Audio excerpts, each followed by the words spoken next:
বন্ধুরা, এটি তিনজন বৃদ্ধ এবং এক বিধবা মহিলার গল্প। এক এমন নারী যার জীবন অন্ধকারে ডুবে গিয়েছিল। বহু যুগ আগের কথা। একটি ছোট গ্রাম ছিল যার নাম ছিল কৃষ্ণপুর। গ্রামটি পাহাড়ের মাঝাখানে অবস্থিত ছিল। এখানকার লোকেরা ছিল সাদাসিধে, তারা চাষাবাদ করেই জীবন কাটাত।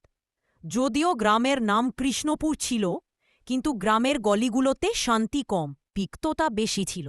গ্রামটি অন্ধবিশ্বাস আর সামাজিক কুসংস্কারে পুরোপুরি জড়ানো ছিল। এই গ্রামেই থাকত এক মহিলা, রাধা। রাধা ছিল এক বিধবা। তার স্বামী মারা গেছে ৩ বছর আগে। স্বামী গোপালের অসুখে মৃত্যু হওয়ার পর থেকে তার জীবন থেকে সব আলো নিভে গিয়েছিল।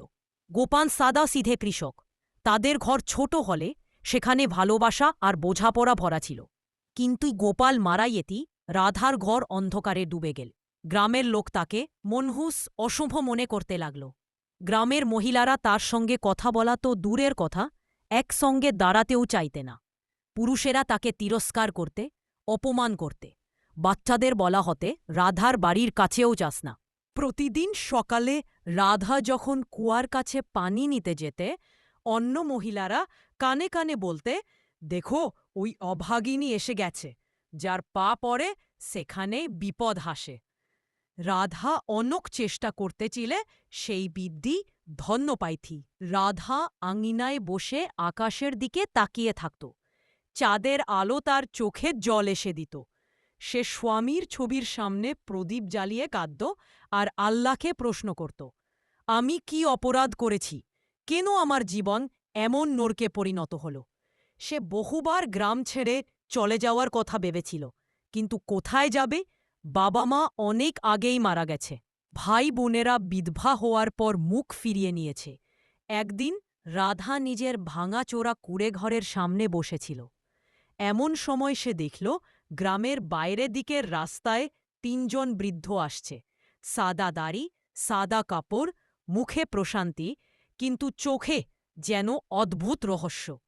গ্রামবাসীরা তাদের দেখেই চারদিকে ভিড় করে ফেলল। সবাই তাদের পা ছুঁয়ে আশীর্বাদ নিল। গ্রামের সর্দার হর্ষদ বললেন, মহারাজ, দয়া করুন, আমাদের গ্রামে কিছুদিন থাকুন, আপনাদের দোয়া দরকার। ৩ বৃদ্ধ রাজি হলেন। কিন্তু তারপর তাদের দৃষ্টি পড়ল রাধার ওপর। তাদের মধ্যে সবচেয়ে প্রবীণ ব্যক্তি বললেন, এ নারী দুঃখে ডুবেছে, কিন্তু তার কপালে বড় কিছু লেখা আছে। গ্রামবাসীরা হতবাক। যার দিকে তারা অপশকুন বলে তাকাত, তার কপালে অন্যরকম ভাগ্য।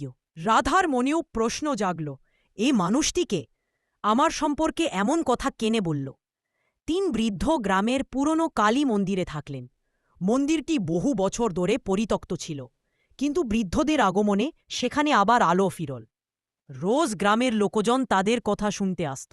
রাধা বাইরে দাঁড়িয়ে শুনত, কিন্তু তাকে ভিতরে ঢুকতে দেওয়া হতো না। একদিন সবচেয়ে প্রবীণ বৃদ্ধ বললেন, প্রত্যেক মানুষের জীবনে দুঃখ আসে, কিন্তু যে নিজের ভেতরের রহস্য চিনে নে, সেই নিজের ভাগ্য বদলতে পারে। রাধা ভাবল, আমি কি আমার দুঃখ দূর করতে পারি? আমারও কি ভাগ্য বদলবে? ৩ বৃদ্ধ কারা ছিলেন? প্রথম বৃদ্ধ ভেঙ্কটরামন, রুহানিয়াত ও জ্ঞানে পারদর্শী। বলতেন, মানুষ নিজের নাফস না চিনলে দুঃখ দূর হয় না। দ্বিতীয় বৃদ্ধ প্রভাত দাস বিশ্বাস করতেন কর্মভাগ্যের চেয়েও বড়।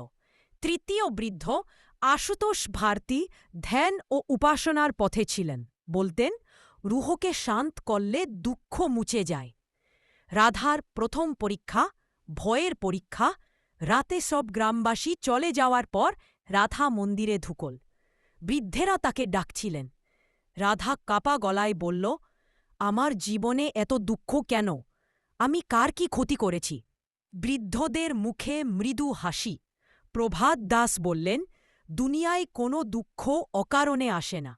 আগের জন্মের কাজের ফল হয়তো আজ ভোগছে, তবে ভয় পেও না, নতুন কাজ পুরনো ফল পাল্টে দিতে পারে।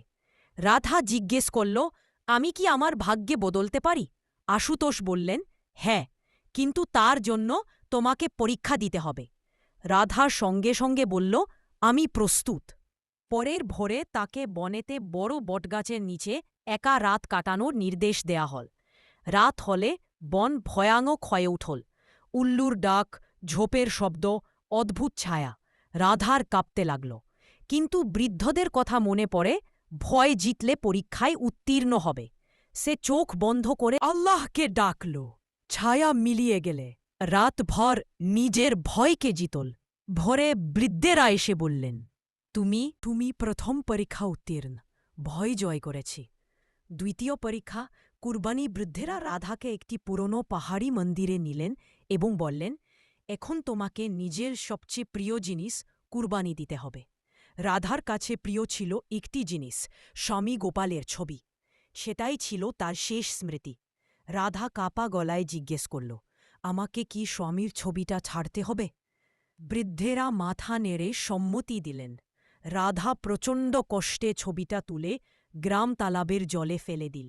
ছবি ডুবে এতি তার বুকের বোঝাও হালকা হয়ে গেলে।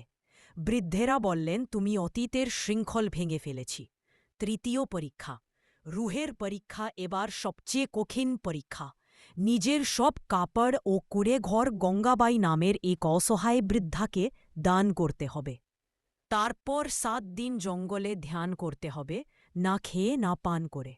রাধা স্তব্ধ হয়ে গেলে, নিজের সব কিছু ছেড়ে দেওয়া এটাই সবচেয়ে কঠিন।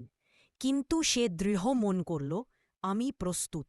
সে বাড়ি গঙ্গাবাইকে দিয়ে জঙ্গলে ধ্যানে বসে পড়ল। দিন যায়।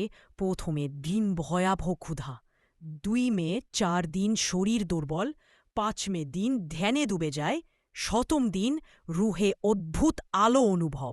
7ম দিনের শেষে 3 বৃদ্ধে এলেন, তুমি শেষ পরীক্ষাও উত্তীর্ণ।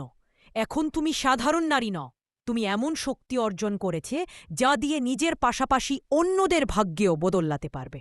রাধার চারদিকে সোনালি আভা ছড়িয়ে গেলে রাধার পুনর্জন্ম। রাধা যখন গ্রামে ফিরল, সবাই হতবাক। এটা কি সেই কান্না ভেজা বিধবা রাধা? এখন তার মুখে আলো, চোখে শক্তি, আচরণে মর্যাদা। গ্রামবাসীরা তার পা ছুঁয়ে ক্ষমা চাইল, আমরা ভুল করেছি, তুমি সাধারণ নও। রাধা শান্তভাবে বলো, সত্যিকারের শক্তি বাইরে নয়, ভিতরে। যখন আমরা ভয়, আসক্তি আর অহংকারকে কুরবানি দিই, তখন এই সত্যিকে খুঁজে পাই। গ্রামবাসীরা তাকে একটি সুন্দর বাড়ি দিল। রাধা গ্রামের পথপ্রদর্শক হয়ে উঠল।